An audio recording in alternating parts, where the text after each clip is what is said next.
কালারটা দেখো, একটা মেরুন কালার, দেখতেই পাচ্ছ একটা মেরুন কালার, এটাও কিন্তু খুবই সুন্দর লাগছে। আমি গায়ে ফেলে দেখাচ্ছি। যারা অফিস গোয়ার্স আছো তাদের জন্য কিন্তু এই ধরনের শাড়ি খুবই ভালো লাগবে, তোমরা অনায়াসে ক্যারি করতে পারো।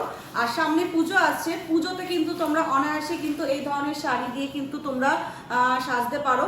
কারণ কিছু কিছু শাড়ি আছে যেগুলো পুজোতে খুব ভালো মানায়। এই ধরনের শাড়ির সাথে, হালকা ফুলকা শাড়ির সাথে যদি তোমরা পুজোতে বেরো, কারণ পুজোতেও ওয়েদার খুব একটা ভালো থাকে না, নয় বৃষ্টি নয় গরম, কিছু তো থেকেই থাকে।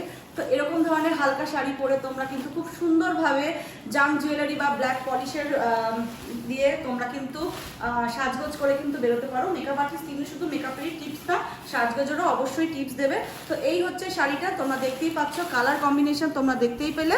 তো এবার আমি আসছি দামের কথায়। দামটা ঠিক কত তোমরা নিশ্চয়ই এবার জানতে চাইছো যে এই শাড়িটার দাম কত।